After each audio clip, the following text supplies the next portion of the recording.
Hey guys, how's it going? This is Natnator, and welcome back to a new Creepypasta reading. This one hits on that lovely scenario of being on a bus late at night.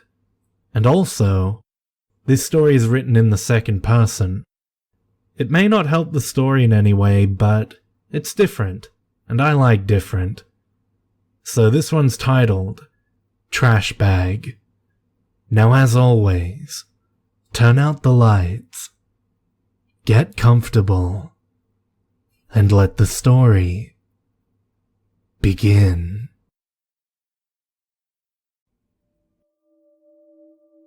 You get on the bus at around 11 p.m. Finally.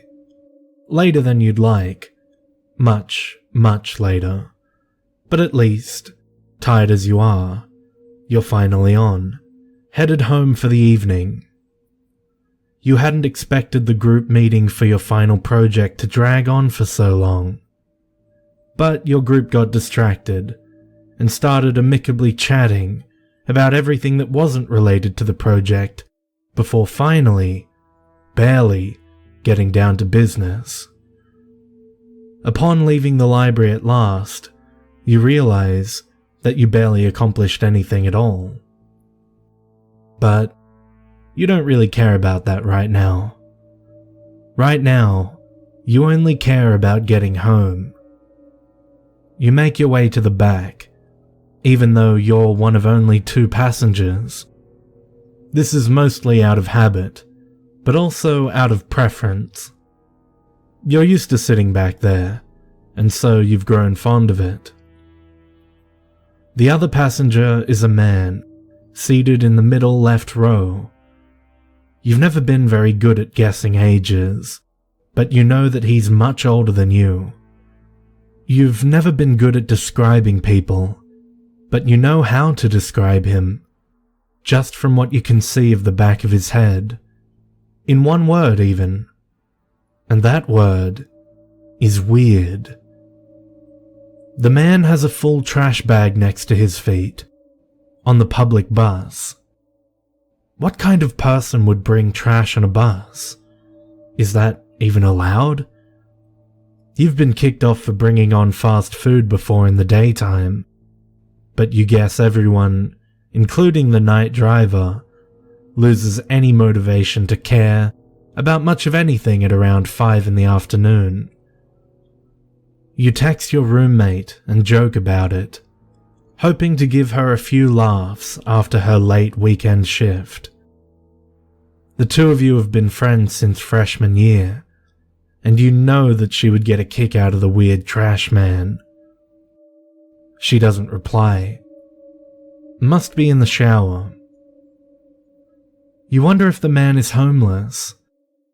This thought makes you feel a bit guilty for a few moments, even though he doesn't look very homeless. Then again, you wouldn't know if homeless had a look, or if it did, what that look would be. Maybe he keeps his clothes in there. Maybe it's not garbage at all. You zone out for a while, eyes fixed on nothing in particular, in the vague direction of the trash bag at the man's feet. It only grabs your attention when it begins to move. Your first thought is that, oh God, a rat or something got in. Or maybe this guy is some live pigeon collecting creep. You were startled out of your seat either way. Then you notice that the whole bag is moving, and whatever is in there is much bigger than a rodent or a bird. You can't keep your eyes off of it as it squirms and writhes. After a few seconds, you start to wonder if the movement will cause the bag to break. Somehow, miraculously, it hasn't. You aren't sure that you want to see what would come out of it if it did. You text your roommate again, freaking out about what's happening in front of you. But again, no reply. No matter, she'll get the full story when you get home, even if you have to wake her up to give it. You watch in sheer horror as the clear outline of a human hand stretches the black plastic.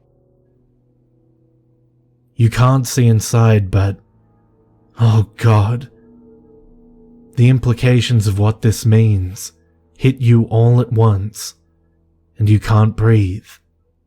You can't move. You're frozen in fear. You wonder if you should alert the bus driver. On the one hand, you don't want to let this creep escape with his captive, but you realize that to get to the driver, you would have to pass him, and you don't know or want to think of what he would do to you on your way. Surely he's noticed you by now, your eyes on his bag. Surely he knows that you saw it, and you're trapped with him on this bus until one of you gets off. The hopelessness of this situation is overwhelming. You can't escape. You can't get out. You can't breathe.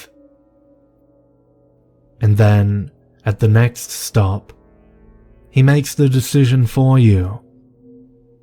He gets off with his bag, disappearing into the night, never to be seen again. Or at least by you. You know that you have to tell someone, but you aren't sure what you would say, how you would describe him, or if anyone would believe you. You get home a few minutes later, relieved to be done with that experience, even though you know you won't be sleeping that night. Your roommate should be home by now, so at least you won't be alone. Your roommate isn't home. You have the sinking feeling that she never will be again.